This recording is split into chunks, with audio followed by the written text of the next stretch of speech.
Commençons avec l'histoire d'Orphée, vous la connaissez, tout le monde la connaît, il y a des variantes d'ailleurs, surtout à l'époque moderne. On peut le voir de façon historique, comme si l'histoire était vraie, peut-être elle l'est, qui sait. On peut le voir de manière psychanalytique ou symbolique. La mythologie a tellement servi à nourrir la réflexion psychologique sur les êtres humains. Il y avait un psychiatre genevois qui s'appelait Stocker, qui avait écrit toute une série de livres justement là-dessus, sur la psychiatrie mythologique ou la mythologie psychiatrique. Donc le mythe d'Orphée, dans toutes ses formes, touche profondément la nature humaine. Ici, je vous ai présenté l'étymologie, quelques-unes des étymologies intéressantes en lien avec le mythe, notamment Orpheus, Orpheus, ça dépend comment vous voulez le prononcer, Orphnos, le mot grec duquel on le fait dériver, obscur, ténébreux, nocturne. C'est un des aspects, c'est cet aspect un peu ésotérique de l'orphisme, un de ces mystères, des religions mystériques, comme celle de Mitra qu'on fait au sous-sol. Vous avez été à Rome peut-être, dans l'église de Saint-Clément, on peut descendre au 3e sous-sol. Tout au fond, il y a une pièce sombre et humide qui est un mitréum, dans une grotte. Donc un culte nocturne, mais aussi le mystère, cette descente aux enfers qui peut être une descente en nous-mêmes. On le verra avec les miroirs de Cocteau, par exemple, une descente en nous-mêmes dans nos profondeurs qui nous font peur. Des fois, il y a de quoi. L'homme est capable de tout, donc aussi des choses les plus terribles. Descente aux enfers en nous-mêmes, pourquoi pas. Il y a aussi un aspect de nostalgie, dans le sens, vous voyez, le mot nostos qui signifie retour. C'est un désir de retourner quelque part ou de faire retourner quelque chose. Algia, comme vous le savez, avec la névralgie, c'est des choses qui font mal. Donc, une nostalgie, c'est un retour, c'est une douleur qui a soif d'un retour, un retour qui fait mal, comme vous voulez, tout y rentre. Et ici, ça fait un lien avec d'autres retours à un monde meilleur, à une époque meilleure, quelque chose qui a toujours hanté l'humanité. Ce n'est pas qu'aujourd'hui qu'on se dit qu'autrefois c'était mieux. Vous connaissez peut-être ceux qui ont fait du chant parmi vous. Il y a Mozart qui a mis en musique une pièce intitulée Die Alte, la vieille. Il dit qu'il faut chanter ein bisschen durch die Nase, un peu dans le nez.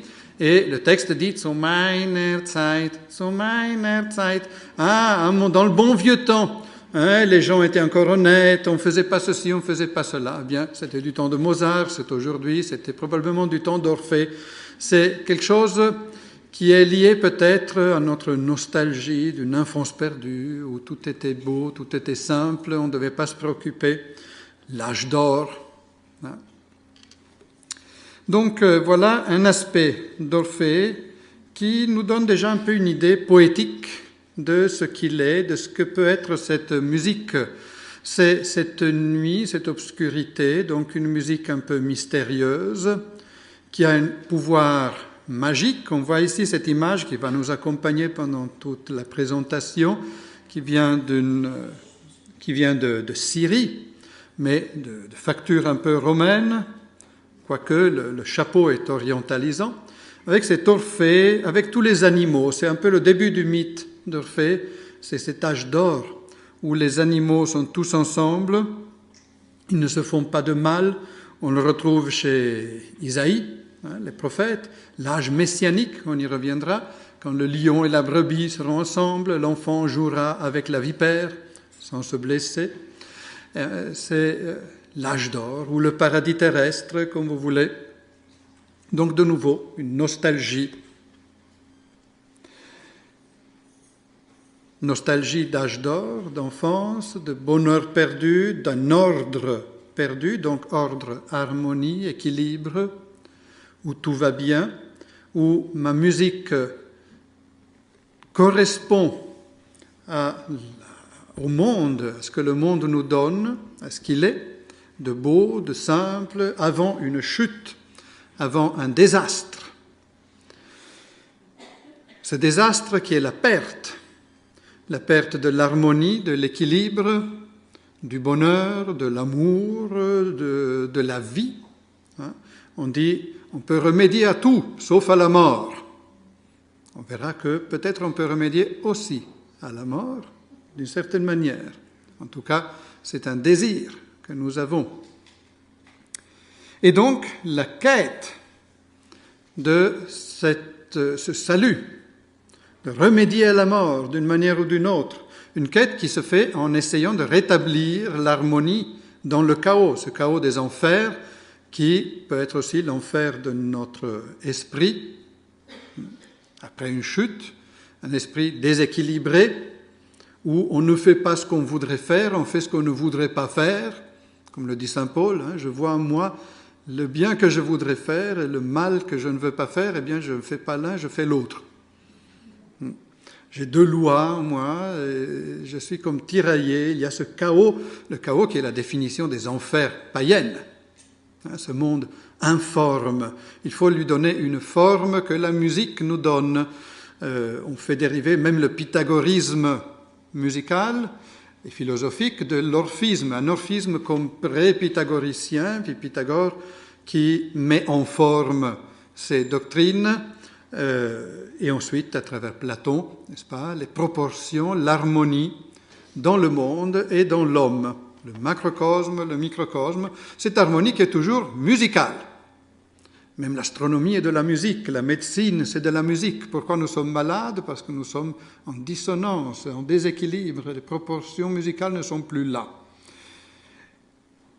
Et un autre élément dans ce mythe, la nostalgie, évidemment, qui suit la perte, la quête impossible, vu qu'il n'y a pas de rédemption.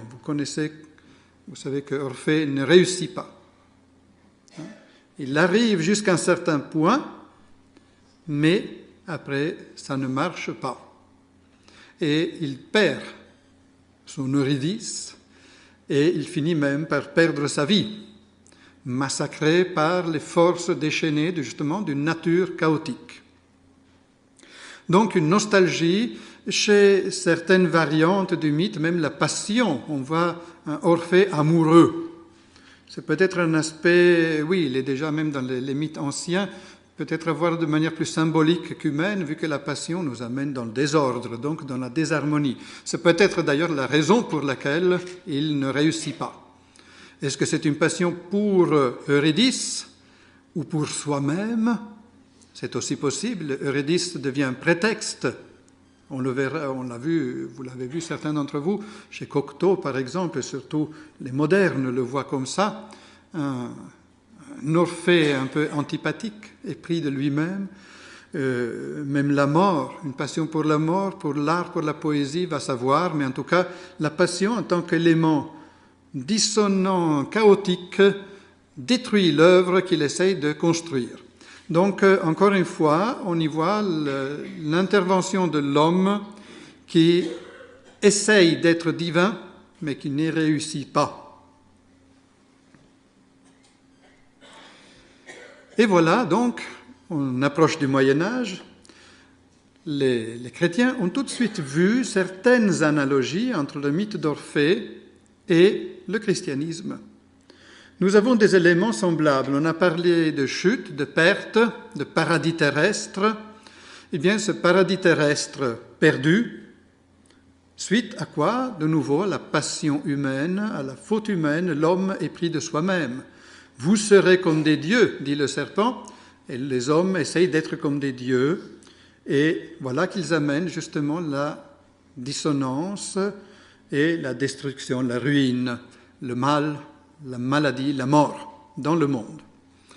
Et le Christ, comme Orphée, quitte son monde harmonieux, son paradis terrestre, il aurait pu rester, n'est-ce pas, dans son monde pastoral, à jouer de la lyre, à amadouer les lions et les serpents, et les oiseaux et tous les autres animaux, mais il quitte ce monde pour descendre, chercher ce qui était perdu. Et ça, les chrétiens le connaissent bien, c'est le bon berger, le bon pasteur, le Christ qui quitte son paradis, le sein du Père, pour se faire homme, pour descendre dans le monde et essayer de sauver les hommes en leur rendant l'harmonie à travers le sacrifice et d'autres choses. Donc il y a ces éléments, le paradis terrestre que nous avons dans le mythe d'Orphée aussi. Voilà la petite flèche, hein, voilà, c'est utile. Le voilà avec tous ces animaux. Ici, même le Christ, représenté ici, je crois, c'est le mausolée de Galla Placidia à Ravenne, donc on est au 5e siècle. Le Christ, bon pasteur, c'est cette prophétie messianique dont je vous ai parlé. Il est dans une position très semblable. Ici, il n'a pas d'instruments musicaux, il a la croix. Cela dit, dans certaines représentations, le Christ est même musicien.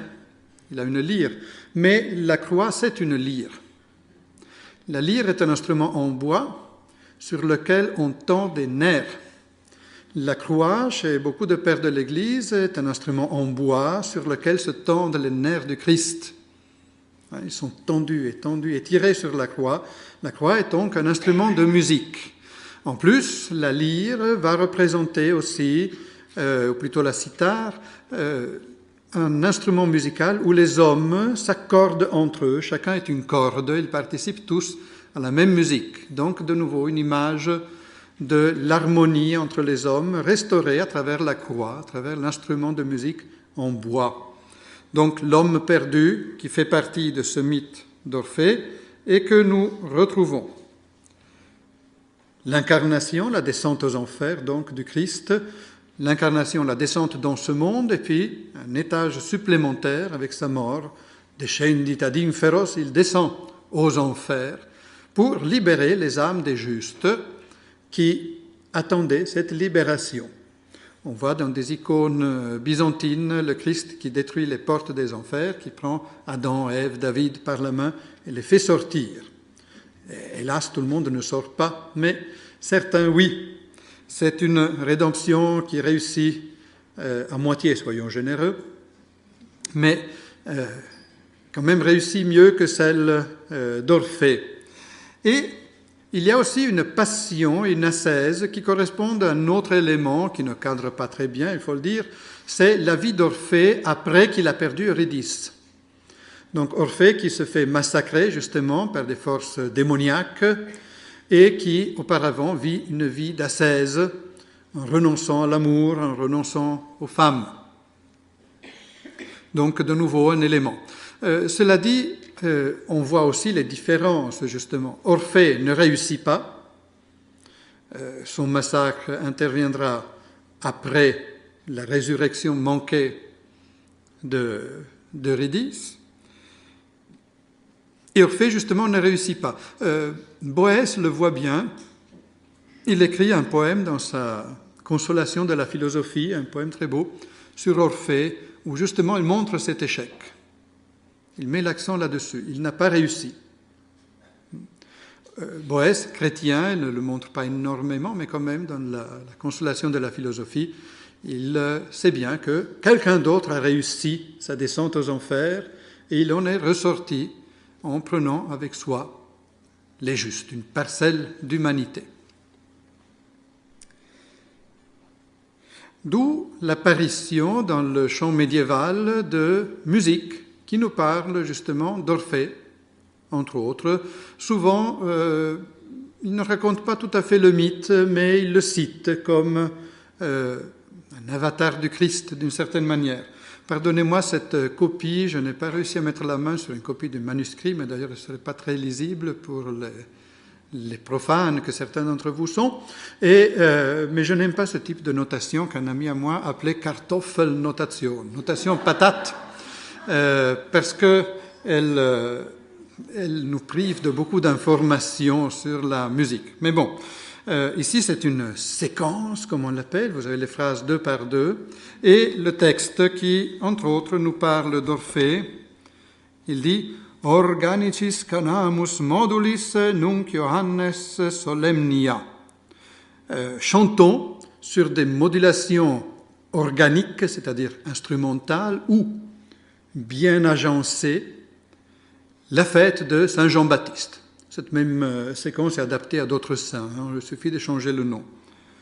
Omnigenis Domino vocibus redentes odas debitas, en rendant des chants qui lui sont dus à la divinité, hein, toute puissante. Et surtout, on arrive ici en bas, malheureusement sur mon écran c'est un peu coupé, donc je dois me tourner. Voilà, vous avez là où j'ai mis la flèche, la cithara ou cithara treicia. C'est la cithare de Thrace, donc d'Orphée. Alors la phrase dit Alacres, donc quia justi bene morati, alors les justes qui ont des bonnes mœurs, rite de la manière qu'il se doit, petentes excelsa polisidera, ils cherchent de rejoindre les étoiles tout en haut de la sphère céleste, alacres decantant nova cantica, ils chantent avec zèle de nouveaux cantiques, cithara traitia, avec leur cithare thracienne. Donc, comme de nouveaux Orphées, ils montent, mais non pas pour revenir sur terre, c'est pour quitter la terre. La terre, ce sont les enfers. Pour quitter la terre et monter dans les cieux. Pour vous donner un peu l'idée de comment ça sonne, hein, je vous chante un petit bout, soyez indulgents. Organicis canamus modulis nunc Johannes solemnia, omnigenis Domino vocibus redentes odas debitas, quin sanctis suis mirabilis nimis, multiplici virtutum floreos dem decorat, ac mirifice adornat, namet in ipsis quasi quibus dam musicis, instrumentis edito proprio fides agitat, fides virtutum sonorat, has numerose percurrens singula, permiscens singulis diatessaron, mellifluam melodiam, quam generat virtutem materilla, quae alis decenter composita, redet suavem symphoniam, qua sine cunta fiunt dissona, nec non et frivola, qua cum omnia fiunt consona, nec non utilia, qua justi bene morati rite, petentes excelsa polisidera, alacres decantant nova cantica, incitara treicia, quorum agentes festa, consortium mereamur in celesti patria. Amen. Voilà, avec quelques fantaisies.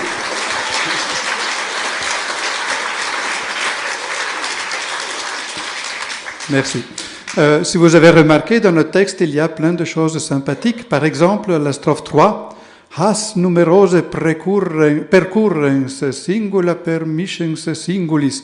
Nous courons en avance. Numerose, c'est un terme très important, c'est-à-dire le numerus, c'est la bonne proportion et qui nous donne la mesure et le rythme. À ce propos, c'est un aspect très important de ce qu'on appellera plus tard le plein chant, c'est le rythme, justement, ce qu'on perd avec la notation patate. Un rythme de type métrique, basé sur des longues et des brèves, qui peut être simplement, comme on dit, syntonique, c'est-à-dire qui défie la grammaire latine classique, mais simplement la musique nous donne ce rythme. Saint Augustin, déjà, dans son traité de Musica, on a souvent dit que c'est un traité de métrique. Non, en réalité, il se sert de la métrique pour décrire le rythme. Mais, par exemple, il donne des exemples où il dit justement à l'élève, c'est sous forme de dialogue, tu vois, là, je fais une fausse prosodie, mais est-ce que ton oreille est offensée? Il dit non, il n'y a que la grammaire qui est offensée, mais l'oreille pas du tout, vu que la musique est là. Alors que des fois, si on fait une mauvaise scansion des vers, l'oreille est offensée parce que le rythme est faux. Il arrive même à décrire, par exemple, des rythmes avec des syncopes, donc une déclamation des vers latins qui vous fait faire des syncopes pour qu'il y ait une battue régulière. Or, dans ce qu'on appellera le plein chant, en tout cas une bonne partie du répertoire, nous avons ces rythmes réguliers qui sont là, des rythmes de type augustinien. Justement, numerose canere, c'est chanter avec mesure, la bonne mesure. D'ailleurs, quand saint Augustin, toujours lui, il dit que la musique est la science de la bonne modulation, bene modulandi, il précise bien une science, donc une connaissance, et pas seulement faire. Et il décrit le bene modulandi, nous on pense modulation, c'est bien chanter. Non, il dit c'est d'avoir un bon mouvement. C'est le mouvement. Il dit, par exemple, les danseurs font des modulations. C'est intéressant. Le danseur, qu'est-ce qu'il fait? Il fait de la métrique avec son corps. Il bouge numerose selon les nombres, justement.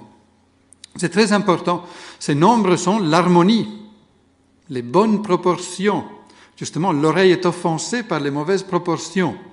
Il y a une idée qu'il y a une beauté, on est platonicien, une beauté qui est là, qui est réelle, qui est divine, un peu comme la mathématique. Et ce qui est laid va contre le bien. Le bien, le beau, c'est la même chose. D'ailleurs, étymologiquement, on fait dériver bellum pour dire non pas la guerre, mais ce qui est beau. C'est un diminutif d'un latin archaïque duenos, de qui vient aussi bonus, qui est le bon. Un duenulos, c'est un petit bon. Quelque chose qui est bon, une petite chose bonne, c'est le beau. C'est quelque chose qui est beau.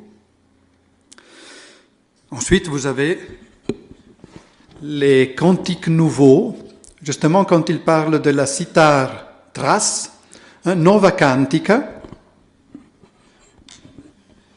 Chez les pères des églises, c'est cantiques nouveaux que nous trouvons dans les psaumes. Cantate Domino canticum novum, chanter au Seigneur un nouveau cantique. Qu'est-ce que c'est que ce nouveau cantique chez les pères de l'Église? Eh bien, c'est l'Évangile. C'est justement le Christ, ici le Christ Orphée, qui nous apprend de nouveaux cantiques, qui ne sont plus les vieux, l'ombre de la loi, mais c'est la lumière de la grâce. On rejoint là aussi de nouveau un autre type de descente aux enfers, le mythe de la caverne platonicien. Les hommes sont dans une caverne, ils voient la réalité juste comme des ombres à travers le feu des gardiens à l'entrée de la caverne qui projette quelques ombres à travers les tournants et on a une idée totalement confuse et chaotique de ce qu'est la vérité. Eh bien, il y a cette lumière, ce soleil de justice qui est le Christ qui amène la vérité éclatante et avec ces nouveaux cantiques et qui rétablit l'ordre. C'est un peu comme un Orphée qui descend dans nos enfers mondains de notre monde, pas simplement sous terre, pour nous apporter cette lumière de l'harmonie, de la vérité, la restaurer.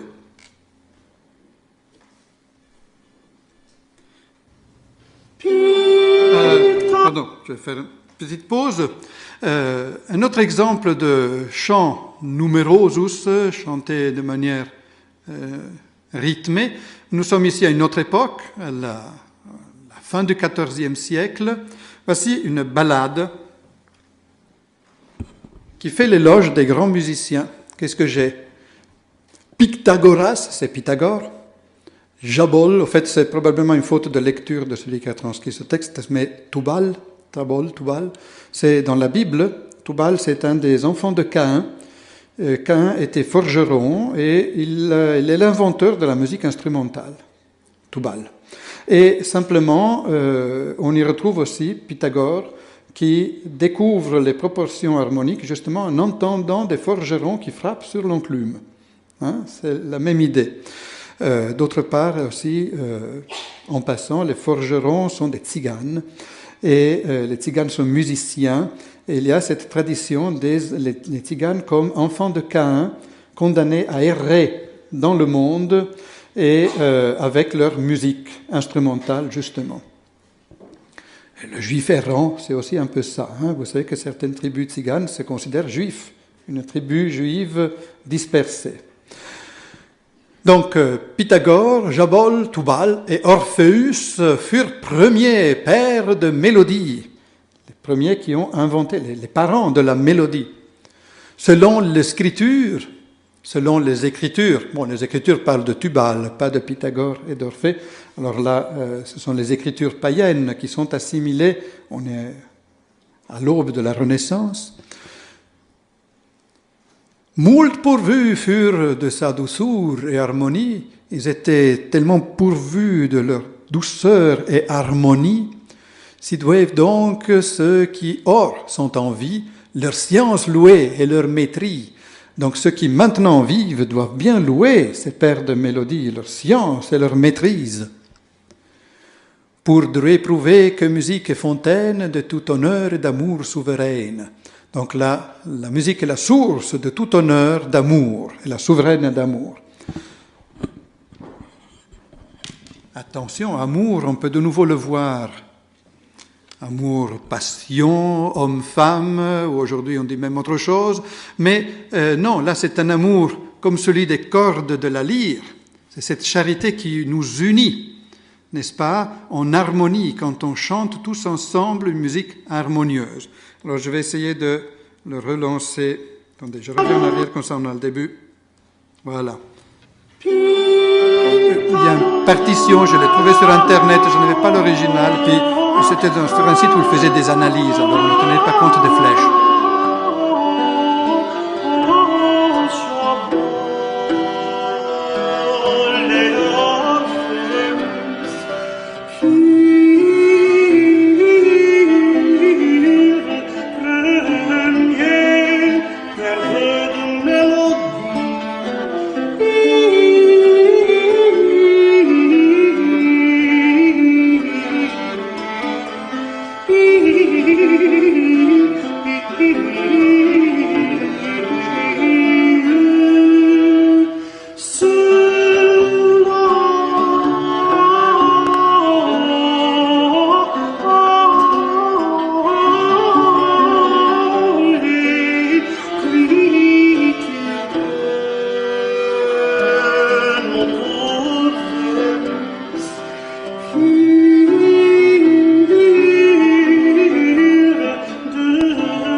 Sauvagement ici, parce que le temps passe rapidement, comme pour Orphée aux Enfers. On doit se dépêcher de sortir de notre sous-sol. Voilà, c'est un art musical qui ne se contente plus d'un rythme de type métrique, des longues et des brèves, mais qui n'est plus platonicien d'ailleurs, mais aristotélicien. Le temps est une étendue, comme toutes les autres, et on peut le découper de manière proportionnelle, comme on veut, en théorie même à l'infini.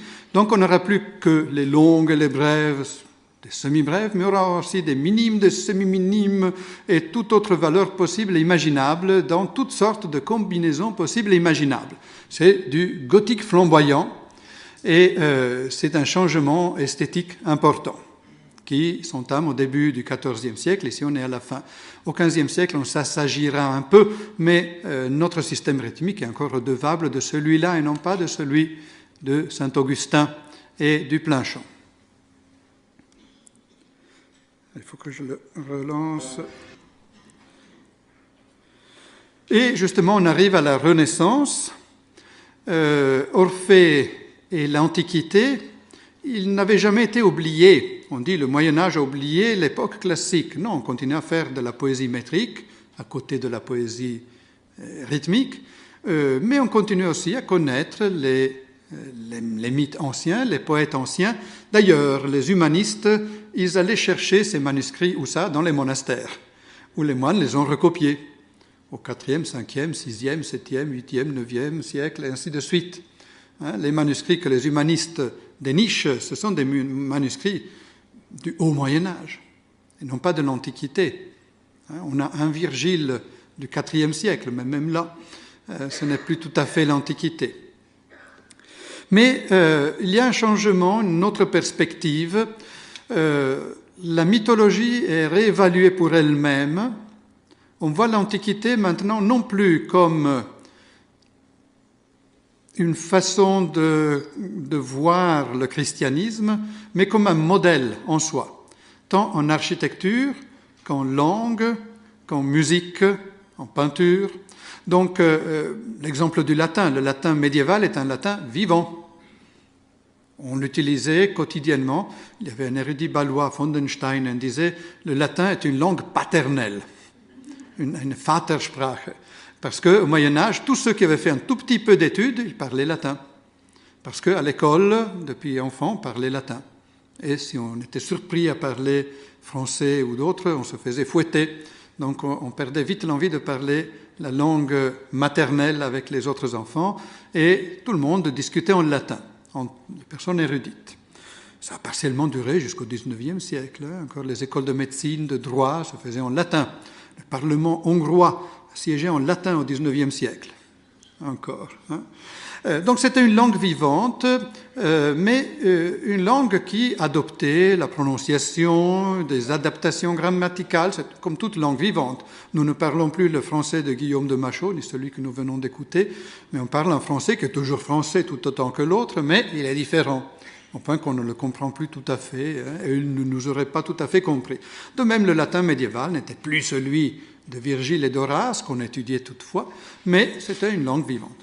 À la Renaissance, le latin, mais aussi les arts, l'architecture, etc., veulent devenir une imitation. Je dirais presque que c'est à la Renaissance que le latin devient une langue morte, vu qu'il se fige dans une grammaire qui restera la même.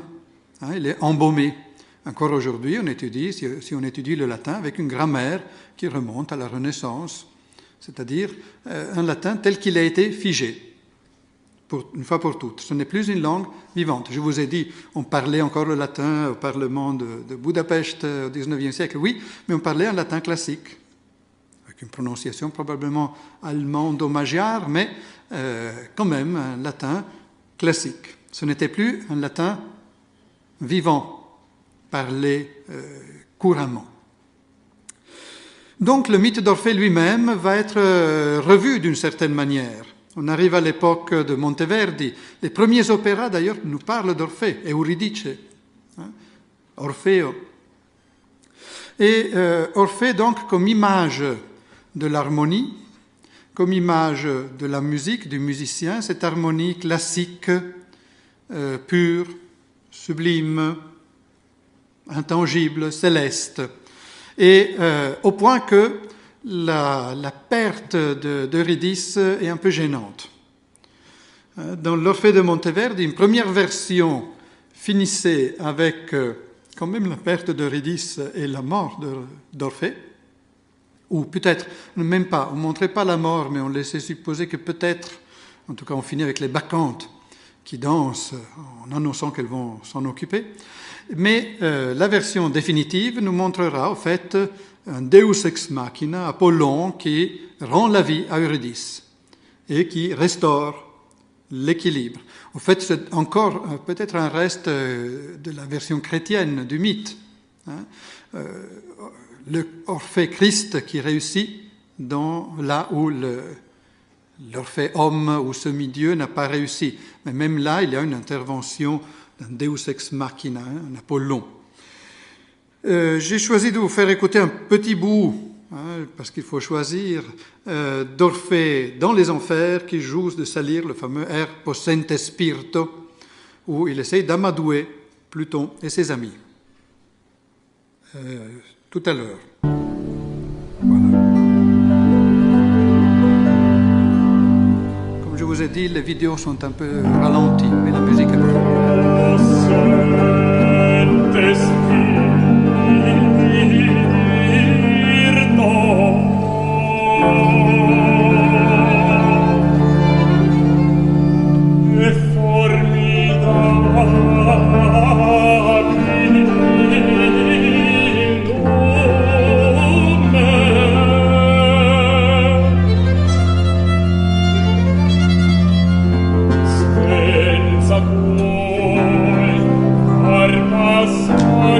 Les interventions instrumentales représentent la lyre d'Orphée par laquelle il joue.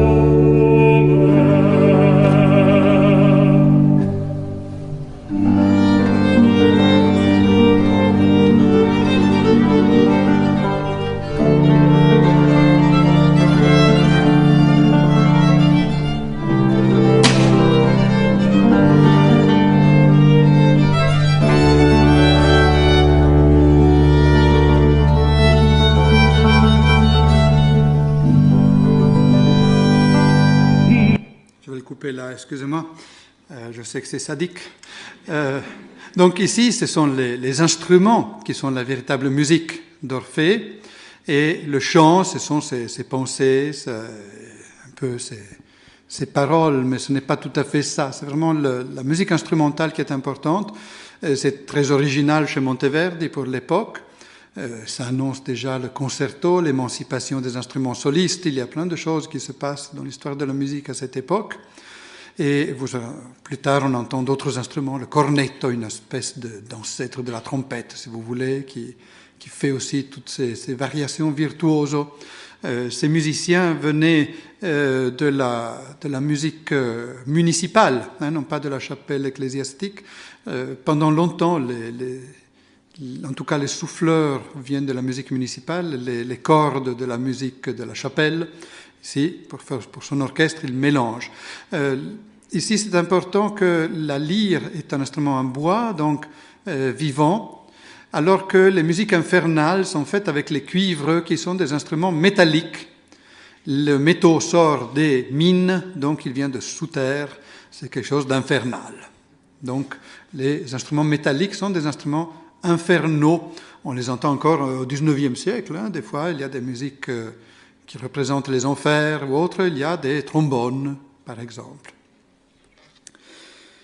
Si on avance dans le temps, à pas de géant, nous arrivons au XVIIIe siècle.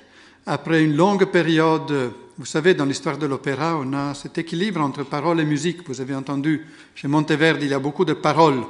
La musique est à son service. On parlait à l'époque de recitar cantando. Mais depuis la fin du XVIIe siècle, c'est la musique qui prend le dessus. On aura même un opéra bouffe intitulé « Prima la musica, poi le parole ». Musique d'abord, les paroles ensuite. C'était pour se moquer un peu des compositeurs qui sortent de leur mallette des airs de fureur ou d'amour ou de tristesse, que sais-je. Puis on change les paroles, on donne ça au poète pour qu'il compose les paroles appropriées pour le nouveau sujet, qui d'ailleurs sont souvent interchangeables. Et la musique est importante, les paroles pas trop. L'important, le chanteur est un instrument, on admire sa voix. Mais Christoph Willibald Gluck, musicien de la deuxième moitié du XVIIIe siècle, dont Handel disait « Il connaît moins de contrepoints que mon cuisinier », avec un peu de mépris, il entreprend une réforme de l'opéra, en collaboration avec un poète, Calzabigi, et avec un chanteur, un certain Guadagni, qui était un castrat actif à Londres. qui était un des premiers chanteurs d'opéra qui s'était intéressé au théâtre et qui avait pris des cours de récitation théâtrale. Pour nous, c'est normal, un chanteur d'opéra qui se plante là et qui chante, ça, on ne trouve pas très intéressant. À l'époque, c'était comme ça. Donc, c'est le moment de chanter mon air. Il y a l'orchestre qui joue une ritournelle, je sniffe un peu de tabac, je vais devant la scène, je salue les dames, les messieurs, et après, je commence à chanter comme ça, peu importe de ce qui se passe derrière. Guadagni veut faire mieux.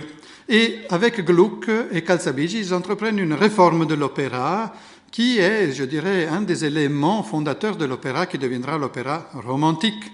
Mozart a été très influencé par Gluck et après, évidemment, Berlioz, mais aussi les inventeurs de l'opéra romantique, notamment Cherubini, Weber et surtout Beethoven aussi.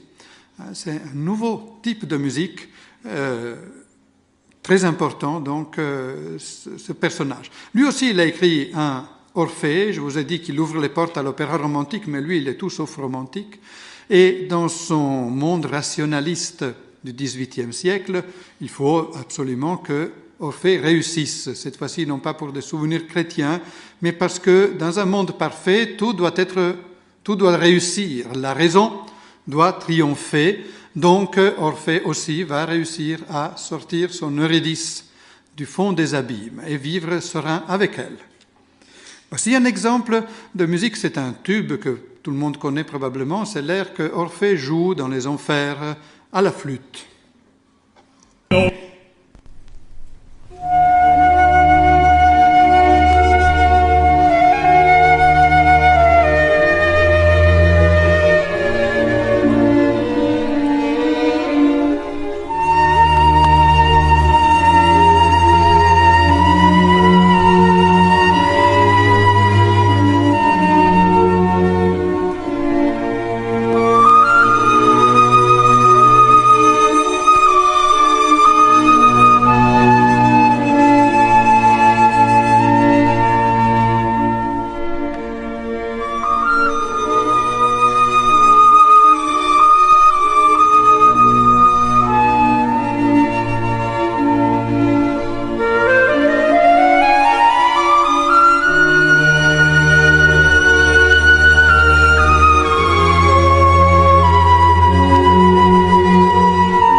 De cette cadence, excusez-moi, le temps passe, et il y aurait encore plein de choses à dire.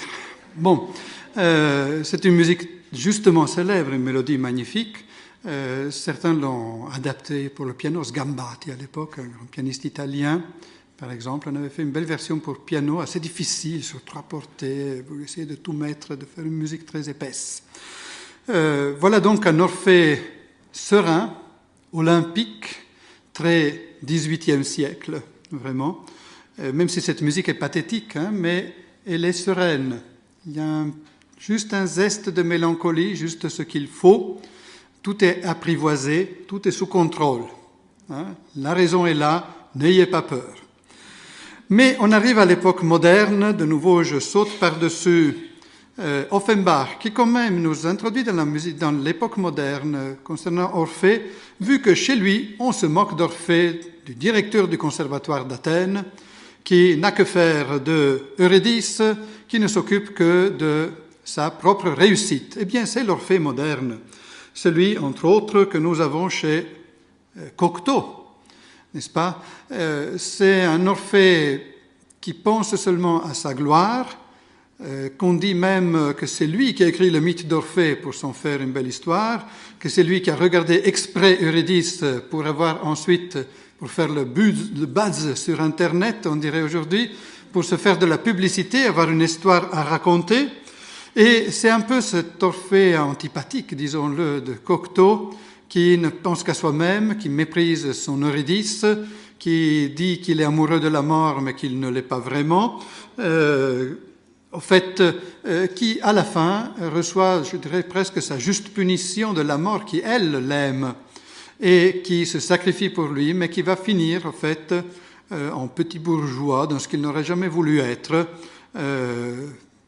petit amoureux de sa petite femme, qu'en fait il n'aime pas. Hein. C'est quelque chose d'un peu tragique, c'est la tragédie de l'homme moderne, hein, qui est marchandisé, qui vit dans un monde où l'art ne compte plus. L'art, c'est devenu qu'est-ce qu'on publie sur les journaux. On fait le procès à Orphée de Cocteau en l'accusant, le policier l'accuse d'avoir plagié le jeune poète mort avant lui. En fait, la mort l'a tué pour s'en faire un serviteur, mais c'est Orphée qu'elle vise, hein, elle est la mort d'Orphée. Elle va faire mourir Eurydice pour rester seule avec Orphée. C'est pour ça qu'elle sera aussi mise sous enquête dans les enfers, et qu'à l'issue du procès, on ordonne de rendre à la vie Orphée et Eurydice, mais il n'a pas le droit de la regarder. Et au fait, il fait tout pour la regarder, et à la fin, en voiture, il regarde dans le rétroviseur, et il la perd de cette manière. Et puis, il redescend dans l'enfer, mais pour chercher quoi? On ne sait pas trop, au fait, pour chercher la mort. Quand il arrive, il l'embrasse tendrement. Ah, on s'est toujours aimé, mais la mort donne l'ordre tragique de enfreindre de nouveau les lois de l'enfer pour ramener à la vie Orphée et Eurydice. Elle et son adjudant partent à la punition qu'on devine terrible, pire que les enfers, qui leur est destinée.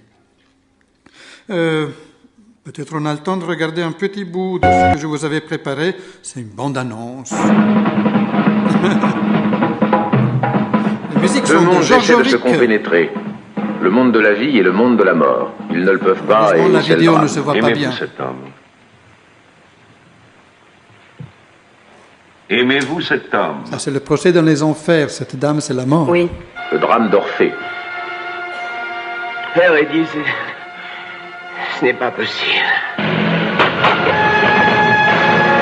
C'est la voiture de la mort avec ses adjudants, les motards, célèbre qui qui tuent ne les se gens. passe à aucune époque précise et que Jean Cocteau vous montre sur nos routes, dans nos rues, dans nos maisons. Je n'ai pas qualité pour vous le défendre. Et si je vous en prie? J'irai tout de même. Vous ne m'empêcherez pas. Je deviens folle. Dans nos voitures, parmi nos objets de tous les jours. Le miroir.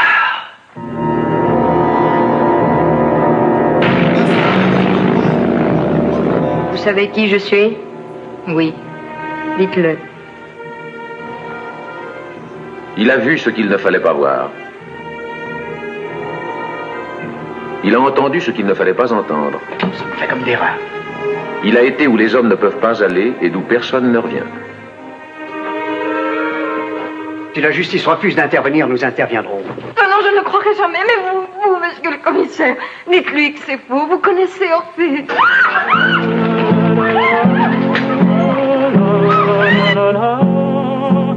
Jean Cocteau, après La Belle et la Bête, vous raconte le célèbre mythe d'Orphée. Voilà. Juste un résumé, parce qu'on n'a pas le temps de tout le voir, mais regardez-le, c'est un film magnifique, splendide. Les effets spéciaux sont beaux, simplement, très réussis. Il est très, très touchant. Je vous ai parlé mal du personnage d'Orphée, mais il est tellement humain, justement. Et toute l'histoire est magnifique. Je dirais presque que le protagoniste, c'est la mort, cette femme un peu sadique, mais qui est très humaine aussi, elle s'humanise. Hein, c'est très beau, vraiment. Et la musique de Auric est magnifique. J'aurais voulu vous parler, mais on n'a plus le temps, d'un autre Orphée. Il y en a beaucoup au XXe siècle, mais un autre Orphée un peu différent, c'est Orfeu Negro. N'est-ce pas, vous le connaissez, les musiques magnifiques. Il est parfois un peu longué dans les scènes de carnaval, mais il y en a d'autres. Il y a un opéra du milieu du XXe siècle composé par le frère de De Chirico, du peintre, Savini, qui est un Orphée là aussi un peu à la Cocteau, un poète qui ne pense qu'à sa gloire, à soi-même, un peu raté, et Eurydice meurt, mais il y a un vendeur qui arrive et qui lui offre une espèce de machine à hologramme avant la lettre, qui capture l'image d'Eurydice dans l'espace, dans les cieux, qui la lui montre de nouveau comme dans un hologramme, comme elle était quand elle vivait. Donc il rattrape les images dans le ciel. Alors lui, il fait l'expérience et il découvre qu'elle était devenue l'amante de son dactylographe. Et pour finir, il décide de la tuer. Il essaie de tirer dans l'hologramme, ça ne marche pas. Alors le vendeur se dit, tiens, j'ai raté quelque chose. Et pour finir, il ramène l'image même du poète au moment où il voulait se suicider. Et il le laisse se suicider. Et comme ça, le poète arrive à sa gloire et il obtient sa propre Eurydice. Pour finir, je vais tourner la page, comme ça je vous laisserai écouter tranquillement, c'est l'heure malheureusement, avec des extraits de la suite des musiques de Cocteau, de l'Orphée de Cocteau, par Georges Ric. C'est une musique magnifique qui mérite d'être appréciée, même pour elle-même.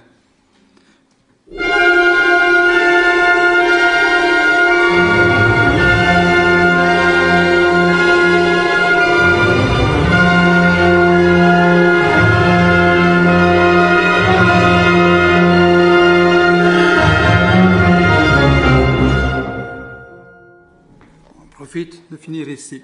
Je vous remercie pour votre patience.